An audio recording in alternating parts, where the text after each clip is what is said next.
Boa noite, Lude. Boa noite, Tati. Tudo bom? Tudo bom, e você? Tudo Que bem também, tudo bom, certo. tá certo. Então, assim, deixa eu. Muito obrigada aí por ter aceito o convite, né? E é uma honra pra gente, para ter você por aqui. E eu Eu que agradeço. vou. Eu comentei um pouquinho com o pessoal não sei se todo mundo ouviu, né? Mas a gente teve uma alteração no cronograma, né? Que seria com o Pedro Iva essa semana, mas aí ele teve alguns problemas e aí nós antecipamos um pouquinho, porque era um assunto que a gente também estava programando já de estar conversando com você, né? Que seria a pesquisa Uhum. científica na perícia papiloscópica. E você é uma especialista e Uhum. doutora na área, né? E aí a gente vai aprender muito aí hoje nessa live de hoje. Então, eu vou Ah, espero que apresentar vocês só gostem. para. Com certeza eu vou gostar, né? E a Lud é uma apaixonada aí pela papiloscopia também, né? Então, nós duas aqui somos suspeitas, né, Lud? Com certeza. Então, assim, eu vou falar um pouquinho da formação da Lud. Então, ela é biomédica, com ênfase em biociência legal pela Universidade Federal do Rio de Janeiro. Ela fez intercâmbio um período no exterior pela CNPq, na Universidade de Lincoln, né, School of Life Science, no Reino Unido, na área de criminalística, com ênfase no estudo de impressões digitais e químicos reveladores. Mestre pela Universidade do Estado do Rio de Janeiro, na área integrada de papiloscopia e genética forense. É doutoranda pela Universidade do Estado do Rio de Janeiro, na mesma grande área. Pesquisadora nestas áreas no Laboratório de Diagnóstico por DNA da Universidade Estadual do Rio de Janeiro e no Laboratório de Genética Forense do Instituto de Biologia do Exército. Diretora na empresa Instituto for SI, É, forçai. do SI, projetos, instrutora de disciplina de papiloscopia forense no curso de perícia e investigação criminal militar e do curso de identificação biométrica do Exército Brasileiro, professora no módulo Perícias Papiloscópicas e Papiloscopia Criminal no curso de pós-graduação em Perícia Criminal e Investigação Forense do Instituto de Especialização do Amazonas, né? Então, assim, olha, é um currículo muito bonito. Obrigada. É, parabéns. E aí, então, gostaria que você se apresentasse também para o pessoal, falasse um pouquinho da sua experiência. Uhum, claro, falo sim. Se em algum momento o áudio travar ou ficar ruim, aí vocês comentem aqui que pelo menos eu tô vendo o texto subindo. Aí eu Tá tento bom. aqui melhorar. Então, pessoal, como a Tati colocou, sou biomédica de formação e a minha experiência com papiloscopia começou lá em 2013, quando eu fiz a graduação fora do país. Então, eu fiz um período que a gente chama de sanduíche, que você fica um ano e meio da graduação do Brasil, você passa fora, né? Então, eu fiquei em Lincoln, como a Tati colocou, lá na Inglaterra, e lá eu fiz o curso de ciência forense mesmo. Então, eles têm essa profissão lá como cientista forense mesmo, na prática, e tem esse curso na universidade. Então, o Lincoln é uma das melhores universidades da Inglaterra, então consegui ir para lá, deu tudo certo. E papiloscopia era um tema, né, uma disciplina, dentro de uma matéria que chamava Advanced CSI, que era o CSI avançado. Era a matéria que eles tinham lá, e dentre outros temas da criminalística tinha papiloscopia. Então, foi o primeiro contato. Então eu gostei bastante, né? Para mim foi bem encantador assim, o primeiro contato que eu tive na aula. E depois eu fui, tinha que fazer um trabalho de fim de curso, né, tipo um TCC para encerrar o período lá. E papiloscopia foi minha escolha e foi comecei de fato a colocar a mão na massa, assim, digamos, né? E já caí dentro do laboratório de papiloscopia que eles tinham na universidade, trabalhando com a demanda que a polícia deles tinham, né? Então lá tem a parceria muito forte, universidade e polícia científica, que é o home office deles, né? E aí eles, toda demanda que eles surgem em local de crime, que eles percebem, aí eles passam para a universidade. E eu recebi essa oportunidade, nesse convite de trabalhar com papiloscopia em local de crime lá já. E aí eu estudei um pouco sobre a questão de revelação das impressões dentro de luvas, né? Que eram descartadas próximos ao local de crime. Então a gente testou aí 8, 9 reveladores em combinação para determinar qual que era melhor ali para aquela prática. E esse foi meu comecinho, né, de contato com papiloscopia. Aí voltei para o Brasil, já comecei o mestrado nessa área integrada, porque a gente sabe que não tem aqui um mestrado em papiloscopia mesmo, unicamente, né? Então você tem aí áreas integradas. Então eu vou continuar de onde eu parei. É que eu tô fazendo do meu celular, né? Mas Aham. eu mando aqui. Ah, então alguém me avisa se eu travar. Alguém avisa a Lud aí. Então, tá bom, vou continuar onde eu parei, né? Falando do mestrado no Brasil, acho que foi isso, né? Isso. Então, aí, voltando para o Brasil, eu consegui fazer essa interdisciplinaridade, né, entre genética e papiloscopia. Então, é uma área bem específica, assim, e tem muita aplicação para prática na perícia.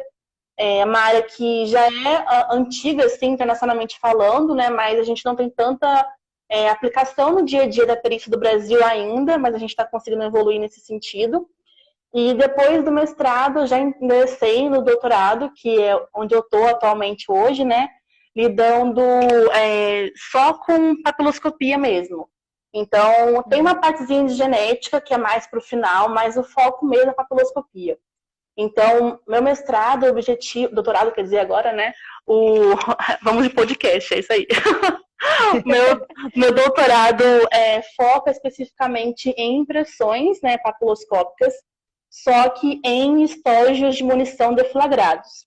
Então, a gente tem uma superfície bem específica, né? E meu objetivo não é, de fato, fazer a revelação, mas compreender essa dinâmica da revelação, né? Então, como que o composto da impressão interage com a superfície metálica, que tem diversos tipos de ligas metálicas que formam os estojos, né?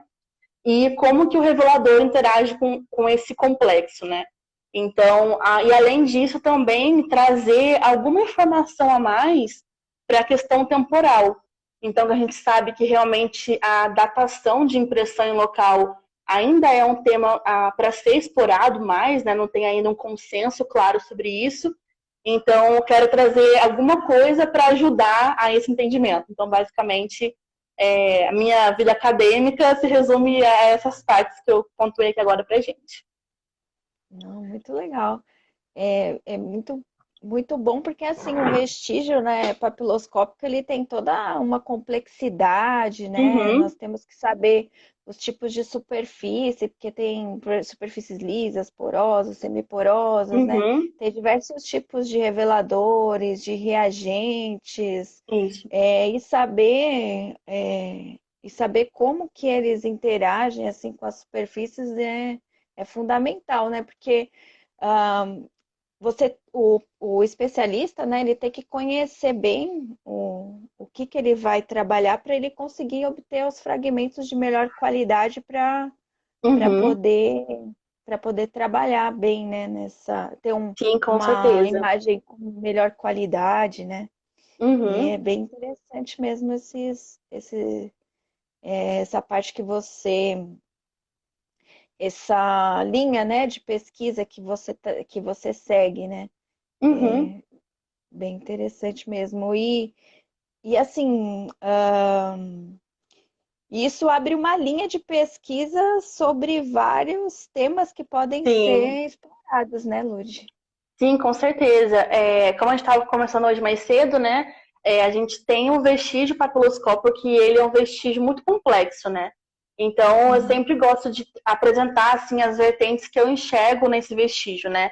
Então, a gente tem a questão da morfologia, que é a questão mais prática. Então, é o que se faz no dia a dia, avaliar ali os padrões de tipos fundamentais, minúcias, entender aquele desenho para ter uma aplicação prática ali, criminal ou civil também. Mas, além disso, né, da questão da morfologia, tem alguns estudos, tem até o Rodrigo Menezes, lá de Brasília, fez um caso super famoso, que é o caso da 103 Sul, que ele estudou Sim. a morfologia da crista, né? Então, ele estudou ali a questão da espessura da crista, quanto que aquilo degrada no tempo, e conseguiu fazer uma relação disso, criar um perfil disso, né? Então, ainda é uma área que não é amplamente estudada e divulgada, mas é uma área de pesquisa bem interessante. Além disso, também tem um pessoal lá de Pernambuco, lá do ITB, no último ano que eu tive lá, 2019, tivemos lá alguns trabalhos apresentados, né, e um deles estudou a parte da dermatografia. Então, estudando especificamente a morfologia do desenho, mas não para a identificação em si, mas para conseguir entender se existia alguma relação familiar, né? Olhar impressões de pais, filhos, irmãos, né? Numa família, para ver se existia ali algum fator em comum. A gente sabe que, do ponto de vista de genética, não existe essa relação direta, né, com papiloscopia na formação da impressão, mas também é um campo de estudo, né? Aí, além disso, uma outra vertente do vestígio papiloscópico é a questão do componente celular. Então, a gente sabe que, além dos compostos químicos que ali são transferidos para a superfície, nós temos ali uma parte de células, né? E isso também que dá para a gente a ligação com a genética forense. Então, quando a gente põe uma impressão numa superfície, faz essa transferência, a gente também transfere células. E alguns estudos apontam que a maioria são células epiteliais de descamação, que a gente naturalmente vai descamando, mas outros já apontam que são células de outras partes do corpo também. Quando a gente coça os olhos, põe a mão na boca, vai transferindo outros tipos celulares. E tudo isso nos permite fazer essa questão da análise genética das impressões. E, por fim, tem a questão da composição química mesmo, né? Então, eu sempre passo em aula que a gente tem também um perfil químico das impressões. E isso dá para a gente diversas linhas de pesquisa. Acho que essa parte da composição química abre um leque assim, muito grande. Começando com a questão dos reveladores, que é uma questão bem prática, né, de local de crime, de laboratório. Então, a gente sabe que tem reveladores que só fazem uma interação física mesmo com a impressão, não tem reação química, mas outros reagem quimicamente com aquela impressão. Alguns são específicos, igual a nidrina, por exemplo, reage lá com aminoácidos, e outros são inespecíficos, igual o ciano. E então a gente busca entender essa composição química para conseguir, de fato, lançar mão aí de novos projetos que trazem reveladores. E eu vou abrir aqui um parênteses para falar de uma parceria que eu tenho, né, com o pessoal lá da Federal de Goiás, da Unidade de Catalão, que por acaso eu fui no congresso em 2015, acabei conhecendo eles, congresso de criminalística, e foi bem interessante, porque eles trabalham com uma questão de produção de materiais que são luminescentes, né? Então, materiais que, com a interação de uma fonte de energia, vão emitir ali fotoluminescência. E eles aplicaram esse conhecimento especificamente para a papiloscopia. E eu fui assistir uma apresentação de palestra, não entendi nada que a menina falou, eu falei, gente, o que é isso, né? Fiquei perdida, porque é química pesada, mas me aproximei dela para conseguir fazer ali algum contato, né, alguma parceria, e deu super certo. Então, eu consegui, juntamente com o trabalho dela, né, adicionar a questão do DNA ali. Então, ela produziu um novo revelador, que tem aplicação bem legal para local de crime, funciona com madeira, com superfícies mais difíceis de fazer revelação. E aí a gente conseguiu, com essa parceria, dar assim, um a mais, né?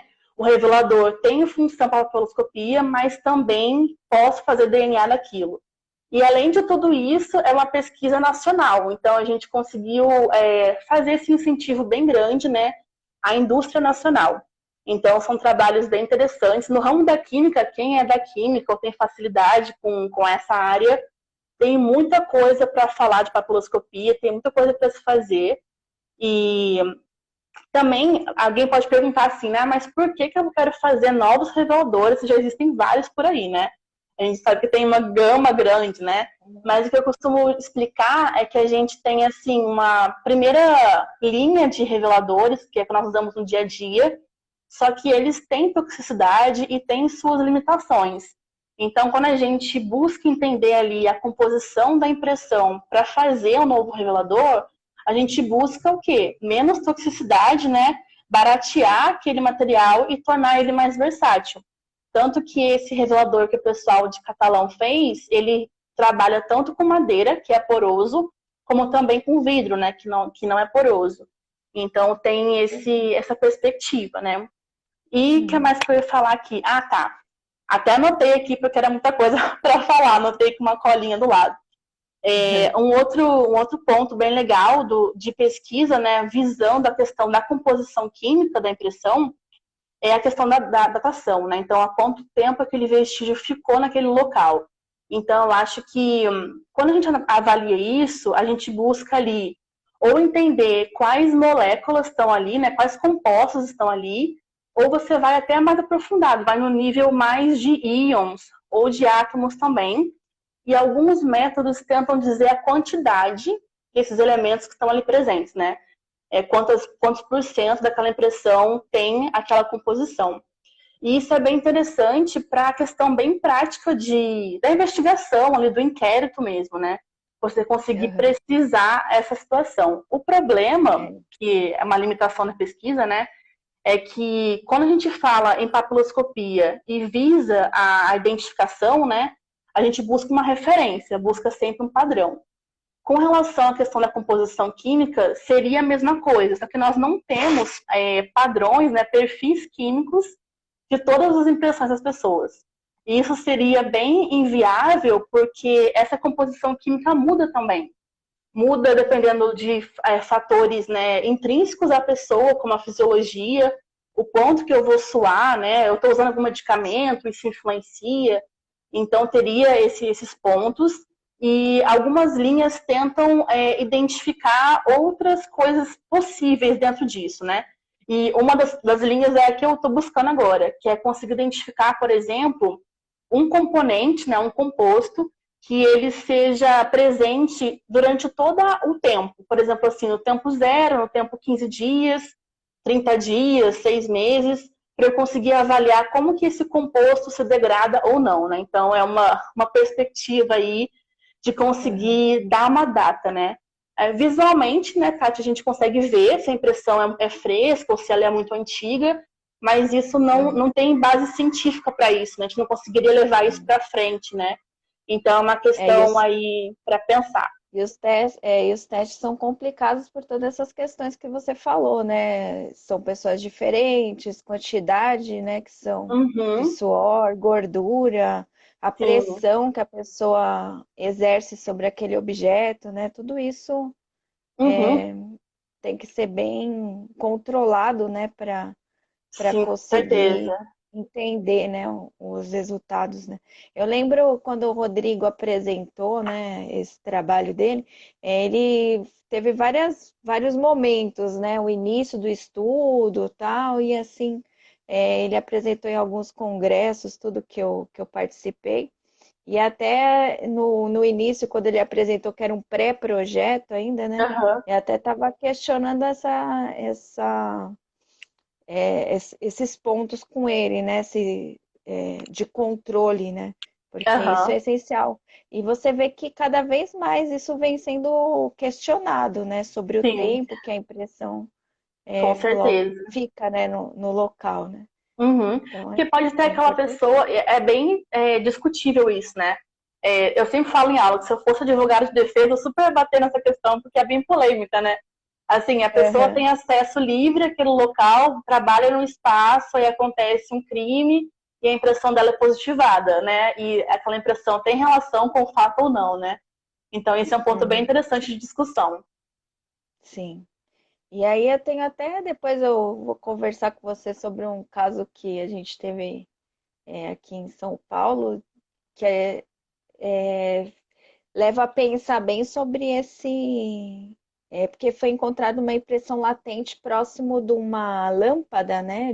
Aham. De dessas lâmpadas de luz fluorescente, né? E Uhum. aí ela tinha toda a Uhum. característica de uma impressão assim que não foi, que era recente, né?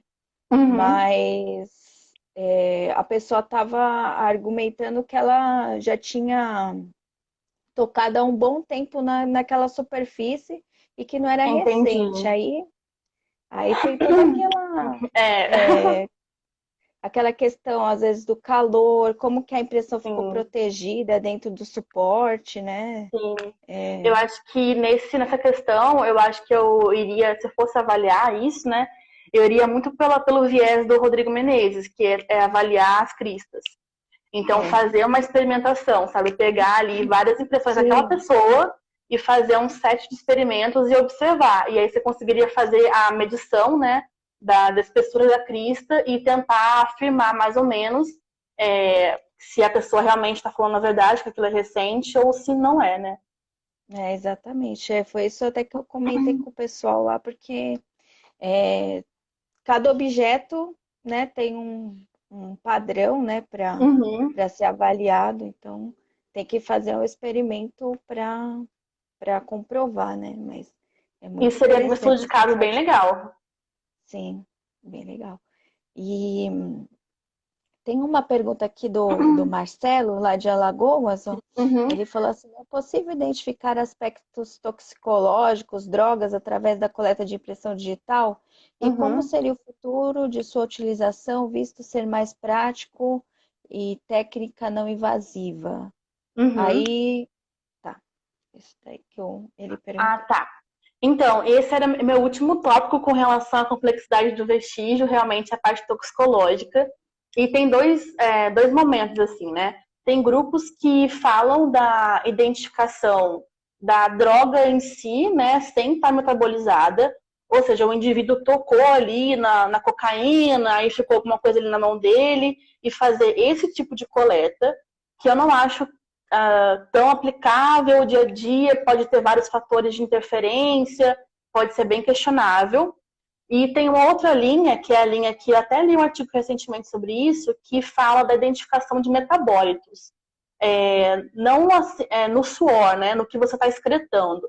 Então a gente sabe que tem uma vinculação com as glândulas sudoríparas ligadas ali aos poros que estão nas cristas. Então você excreta ali o suor, né, e esse suor carrega metabólitos. E nesse artigo recente, né, tem vários, na verdade, que abordam isso. Foi a identificação de THC, alguns metabólitos de cocaína e de metanfetamina também, através de técnicas da química, né? Então, eu acredito que haja a possibilidade, sim, só que eu não sei como seria transposto isso para a prática. Porque você vai ter também N interferentes, né? Imagina uma impressão de local para fazer esse tipo de coleta e conseguir um laudo, né, que seja ali apresentado em juízo. Então, teria que ter realmente muita pesquisa ainda nesse sentido e ainda assim adaptado para a gente aqui no Brasil, porque tem muita pesquisa fora do país, né? Até Uhum, essa que eu sim. fiz na Inglaterra, algumas pessoas me questionaram: mas no Brasil é muito mais quente, muito mais úmido, será que dá o mesmo resultado? Então, assim, respondendo a pergunta, existe sim linhas de pesquisa, então é possível identificar aspectos toxicológicos na impressão, sim. Já vi artigos que mostram cafeína, nicotina, THC, vários aspectos toxicológicos, mas a questão da aplicação para a prática ainda precisa ser mais estudado, na minha opinião, né? Uhum, certo, com certeza.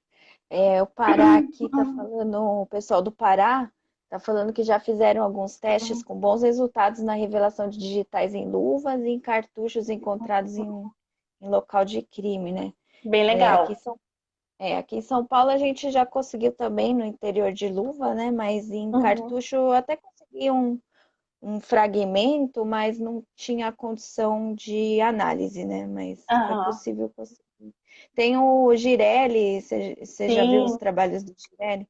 Ele já. também estudou bem essa parte, né, de cartuchos deflagrados e é bem interessante. Teve até caso positivo lá no Espírito Santo, né, Uhum. de E essa questão identificação de do cartucho. Girelli é bem interessante, porque eu assisti ele em 2016, num congresso lá em Vitória. Ele começou, estava no doutorado, no começo do doutorado ainda, acho que no segundo ano, primeiro ano, e apresentou essa Uhum. questão, né? Aí, depois de um ou 2 anos, saiu uma matéria dele falando que o resultado, né? Um ano depois que ele conseguiu estabelecer esse revelador e tal, qual que era o resultado, né? E ele trouxe uma questão bem importante, que é a cadeia de custódia. Ele falou assim, ó, cadeia de custódia e coleta, né? Então, ele pontuou muito que a coleta tem que ser mais orientada, né? Então, quando tem um cartucho ali no local, tem de ter uma visão mais ampla, que aquele cartucho, aquele estojo deflagrado, ele traz muito mais de informações do que da balística, né? Então, ele traz também papiloscopia, traz também DNA, então, que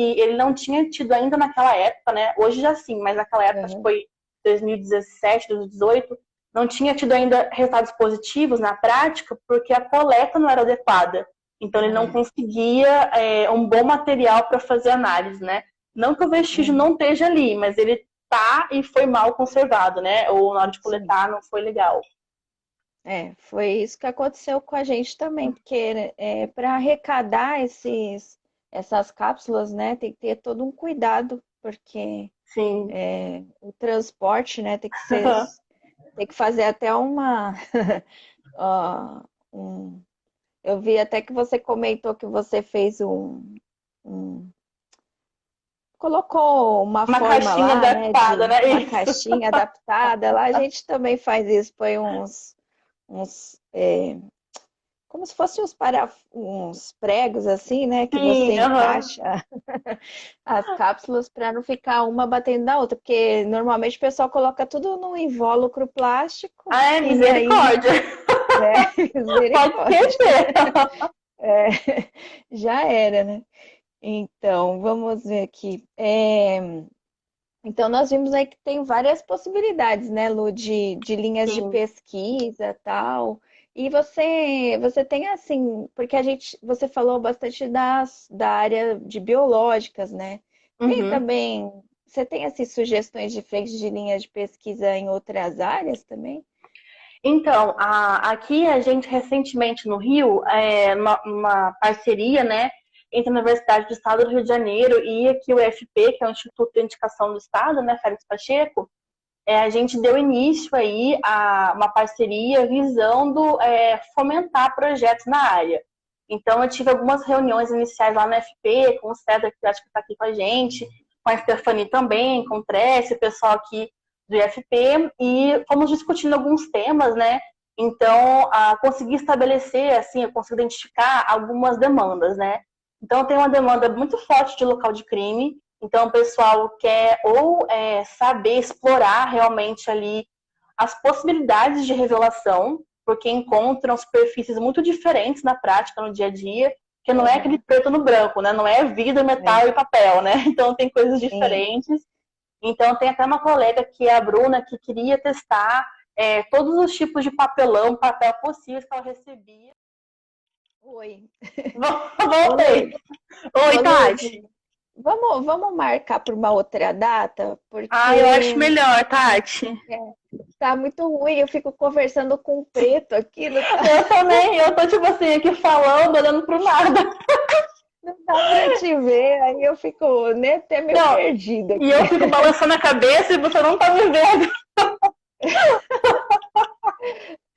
Aí eu vou. Assim, o Paulo tá falando que não ficou ruim sua voz, tá? Mas com certeza a gente já aprendeu bastante nessa live aqui, nessa parte.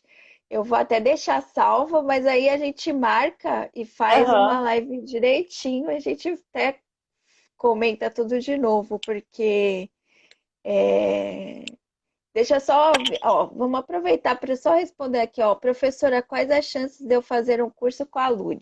Estão perguntando aí. Então, quem perguntou foi César, né? Então, pessoal, César. eu tenho curso presencial aqui no Rio, mas com essa questão de pandemia e tal, eu consegui fazer o curso online.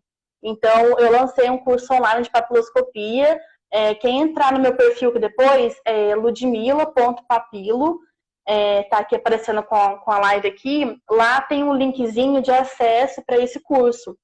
Então, é um curso que eu acho bem legal, assim, e é um curso que está sendo continuado. Então, toda semana eu libero uma aula e a gente tem um grupo no Telegram para discussão. Então, é um curso bem próximo, eu consegui fazer uma coisa mais intimista, assim, com o pessoal. Então, tem esse curso disponível, é um curso de 40 horas, com certificado e tal, com demonstração prática. Então, eu acho que é uma boa oportunidade até assim, de realmente de relembrar algumas coisas, né? Tem papiloscopistas aqui de São Paulo, ó, do Rio, do Sul, fazendo Pena curso. que Então, não é de São Paulo. é bem legal. Então, Você tá lá no tem meu que perfil. vir para São Paulo também. Meus pais moram aí, vou te visitar, Tati. Olha, ó. Vem sim para a gente fazer os cursos aqui, porque seria ótimo. Ô, Lud, vamos fazer então, vamos remarcar para outro. Aham. O pessoal tá falando aqui que tá muito bom para a gente seguir, mas acho melhor, mas acho melhor a gente marcar para outro dia e aí é, a gente se vê, né? Aham. Fica melhor assim do que ficar com esse risco de ficar travando, aí ter que repetir, né? Uhum. Tudo é Tati, só para complicado. fechar aqui, eu vou pontuar Tá, rapidinho uma coisa que eu estava falando certo, e travou, né? Sobre a questão dos tá, projetos aqui com a polícia aqui do Rio. certo. E até eu sempre gosto de agradecer, né, a parceria. A gente tem aqui o César, Tress, que são super parceiros, né, incentivadores demais da pesquisa. E a gente tem o Vila também, que está aqui sempre acompanhando. O Vila, ele, para mim, foi tipo um pupilo, assim, né? Ele apareceu, a gente conseguiu realmente se aproximar com esse interesse em papiloscopia e ele não foi ainda não, mas vai ser. Já se inscreveu com mestrado Aham, aqui nessa parceria para desenvolver aquela tecnologia forense que eu te falei, né? Com sanacrilato. Então, assim, é muito importante essa proximidade com a universidade. Então, a gente tem profissionais já do IFP, dos PRPTCs aqui do Rio, próximos à universidade para fazer projetos, né? Então, acho bem sim, importante ressaltar essa proximidade, a importância disso, né? sim. O Trece eu conheço muito bem, é maravilhoso. Um beijo aí, Trece. E o Paulo eu conheço só pelo Instagram, assim, não tive a oportunidade ainda de conhecer Ele é pessoalmente, mas muito eu vejo, dedicado, assim, é bem bom é, mesmo. eu, eu vejo que ele é bem dedicado, faz várias pesquisas e posta, Uhum. né? E assim, estou perguntando, né, se o curso é voltado para iniciantes ou para papiloscopista como reciclagem, na verdade, são para tanto iniciantes quanto para papiloscopistas, né, Isso. Lud? Porque, assim, eu faço um curso bem acessível, né? Então, eu parto bem do princípio, do histórico, morfologia, formação do desenho e tal. Então, e também parto para local de crime, para técnicas. Então, eu acho que serve para os dois públicos. Eu acho que é um curso bem bom para quem já é profissional da área, para reciclagem, e para quem quer começar a entender um pouquinho da área, né? Tá. Então vamos marcar então mais Vamos. para frente, Lude. Eu só não vou conseguir marcar com você na próxima semana, porque eu já agendei. Na próxima semana a gente vai ter uma live, né, com o diretor César de Carvalho Silva aí do Rio de Ah, Janeiro também, demais. do Instituto Félix Pacheco, Vou né? estar E presente, aí com nós vamos certeza. Sim, aí nós vamos. Ó, o tema da live vai ser assim: papiloscopia, a ciência que encanta a verdade e sua utilização na identificação de pessoas Ah, essa desaparecidas. frase é a frase do César. É a Maravilhosa. frase dele. Aí ele falou: eu tenho uma frase, né, que é papiloscopia, a ciência que encanta a verdade. Aí eu Ah, falei: então linda, vamos é. colocar junto do nosso tema, que é na identificação de pessoas desaparecidas. Sim, muito Então, a gente bom. vai falar um pouquinho sobre isso, né? Então, aí por isso que talvez não seja na próxima semana, e Uhum. aí a gente marca um pouquinho mais para frente, porque eu tenho mais, depois dele, eu queria conversar com a Nilma sobre neonatal, né? Ah, Identificação sim. neonatal, e aí a Maravilhosa. gente pode marcar, se você tiver disponibilidade, aí nós marcamos Sim. para E de para repente continuar também o nosso. melhora a minha internet, né? Porque hoje realmente foi o dia inteiro esse parto e agora caiu de uma vez. Que pena, mas assim, já foi muito rica a nossa conversa aqui, mesmo Ah, eu com todos esses adorei o papo. problemas, Eu ia ficar aqui a noite toda falando. mesmo com esses problemas tecnológicos aí, foi muito bom, viu? Muito Ah, que obrigada ótimo, aí. Tati. Eu que agradeço. Peço desculpas pela internet, mas não sei lidar Imagina, com tecnologia, isso, não sei consertar. isso acontece mesmo, né? Independente da gente, né? Aham. Mas foi Então a muito gente show, muito remarca mais pra obrigada. frente aí, quando tiver um Aham. espaçozinho na agenda aqui, a gente remarca. e voltamos Tá a certo. papear sobre isso. Tá certo. Brigadão, viu? Obrigada, viu, Obrigada. gente, pela participação de vocês aí. Aí, até a próxima aí.